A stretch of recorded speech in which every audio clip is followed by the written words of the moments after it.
নমস্কাৰ সকলোকে। আমাৰ আসাম কমাৰ্চিয়েল কনষ্ট্ৰাকশ্যন কোম্পানী যিটো হয় এটা একচুৱেলি গভৰ্ণমেণ্ট ৰেজিষ্টাৰ্ড APDCLৰ ভেণ্ডাৰ হয়, under Assam power distribution company এটা ভেণ্ডাৰ হয় আমাৰ আসাম কমাৰ্চিয়েল কনষ্ট্ৰাকশ্যন কোম্পানীটো। তো আমাৰ যিটো সোলাৰৰ প্ৰজেক্ট, এই সোলাৰৰ প্ৰজেক্টটোত কি ধৰণে আমি প্লেনিং কৰিছোঁ, ইয়াতে যে এজন ব্যক্তি আহি পেলাই সম্পূৰ্ণ এটা কেৰিয়াৰ বনাব পাৰে, সম্পূৰ্ণ কেৰিয়াৰ, যিকোনো বয়সত এজন মানুহ আহি পেলাই ইয়াত কেৰিয়াৰ বনাব পাৰে, যিকোনো মেল ফিমেল যিকোনো কোৱালিফিকেশ্যন থকা মানুহ এজন আহি পেলাই ইয়াত বিগ এটা কেৰিয়াৰ ল'ব পাৰে। কিন্তু এইটো কোনো ধৰণৰ নেটৱৰ্ক বিজনেছ, নেটৱৰ্ক কোম্পানী নহয়।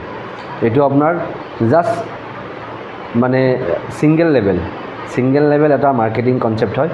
এই ছিংগল মাৰ্কেটিং কনচেপ্টটোত যে আপোনাৰ এটা ডাঙৰ কেৰিয়াৰ সোমাই আছে, সেইটো বিষয়ে অকণ বুজাব গৈছোঁ। যিসকল নতুন ব্যক্তি আকৌ জড়িত হৈছে আমাৰ সৈতে, নতুন ব্যক্তিসকল যাতে বুজি পায়। আগতে এটা ভিডিঅ' দিয়া হৈছিল, তাতেও বুজাই দিয়া হৈছিলে, কিন্তু আকৌ এটা দিছোঁ মই ভালকৈ বস্তুখিনি বুজি পোৱাৰ কাৰণে, যে আমাৰ ইয়াত এজন মানুহে কিমান টকালৈকে ইনকাম কৰিব পাৰে এটা কেৰিয়াৰ বেছ, আৰু ইনকামৰ লগতে আমাৰ ইয়াত কি এক্সট্ৰা বস্তু পাব, সম্পূৰ্ণ বস্তু ইয়াত লিখি দিয়া আছে। মই ভালকৈ আপোনাক বুজাই দি আছোঁ, একদম শ্বৰ্ট এণ্ড চিম্পুল। আপোনালোকে বুজি ল'ব যে ডাইৰেক্টলি এটা কানেকশ্যনত আপুনি 30,000 টকা পায়।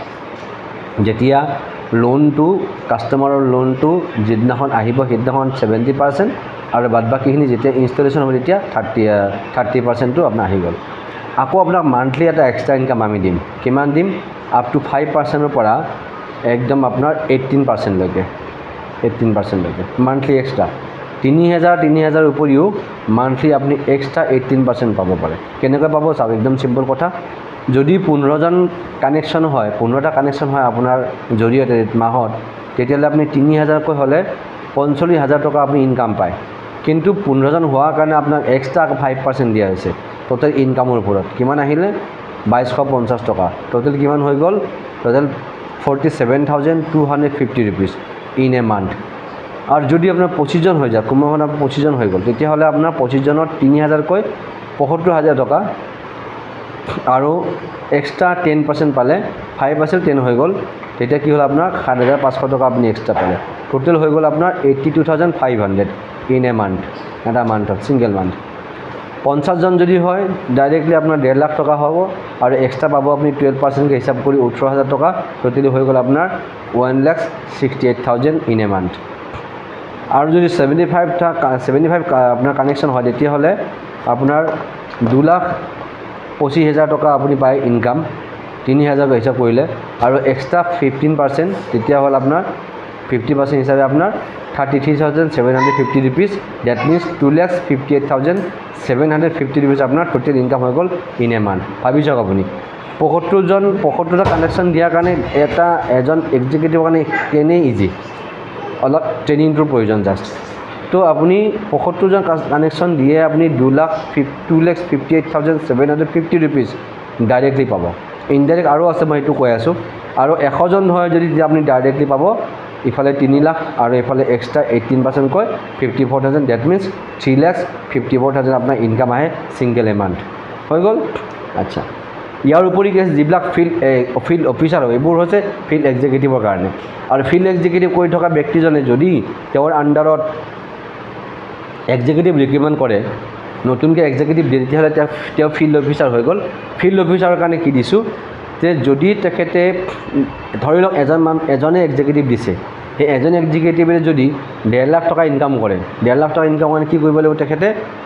50জন কাষ্টমাৰ, 1.5 লাখ নহয়, 1.5 লাখ নহয়, তেখেতে 75,000 কৰিলেও বা 45,000 কৰিলেও ইনকাম পাব। মই এটা এক্সাম্পল দিছোঁ, 10,000 কৰিলেও ইনকাম পাব, এটা কানেকশ্যন দিলেও ইনকাম পাব। কিন্তু মই এটা এক্সাম্পল দিছোঁ, যদি আপোনাৰ আণ্ডাৰত কোনো এজন এক্সিকিউটিভে কাম কৰে, তেতিয়াহ'লে আপুনি তেওঁৰ ইনকামৰ পৰা 5% এক্সট্ৰাকৈ পাই থাকিব। এতিয়া যদি তেখেতে এজন এক্সিকিউটিভ যদি 50,000 টকা ইনকাম, 1.5 লাখ টকা ইনকাম হয়, তেতিয়াহ'লে আপুনি 7,500 টকা ইনকাম এক্সট্ৰাকৈ কৰিব এজনৰ পৰাই, হয়নে? ডেট মিনছ আপুনি পাৰ মেম্বাৰ, যিমান মেম্বাৰ আপুনি এক্সিকিউটিভ দিব, প্ৰত্যেকজনৰ ইনকামৰ পৰা আপুনি 5%কৈ পাই থাকিব। অ'কে, 10জন যদি দিয়ে আপুনি 7,500কৈ, এজনৰ পৰা 10জনৰ পৰা আপুনি 75,000 টকা ইনকাম এক্সট্ৰাকৈ পাব। যদি এজনে 1.5 লাখ টকা ইনকাম কৰে, তাৰ পৰা 5% হ'লে আপোনাৰ 7,500 টকা। তেনেকৈ 10জন যদি আপুনি এক্সিকিউটিভ দিয়ে তেতিয়াহ'লে আপোনাৰ 75,000 আপোনাৰ কি আহিব ইনকাম আহিব আপোনাৰ 10জন এক্সিকিউটিভৰ পৰা।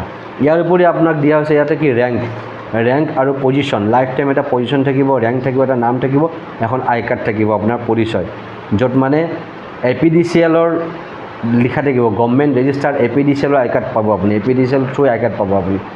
তাৰপৰা আহিলে আপোনাৰ এৱাৰ্ড বেষ্ট পাৰফৰ্মেঞ্চ এৱাৰ্ড থাকিব, বেষ্ট টিম হেণ্ডলিং এৱাৰ্ড থাকিব।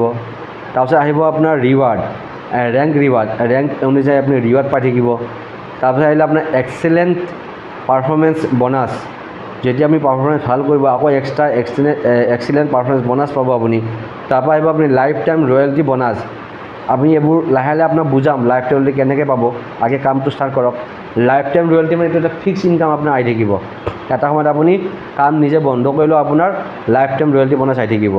নেশ্যনেল আৰু ইণ্টাৰনেশ্যনেল টুৰ চাওক, আৰু কি লাগে, এটা লাইফ টাইম কেৰিয়াৰ, টোটেলি আপুনি 13 টাইপছ অফ ইনকাম পাব আমাৰ ইয়াৰ পৰা, 13 টাইপছ অফ ইনকাম, 13 প্ৰকাৰ ইনকাম পাব।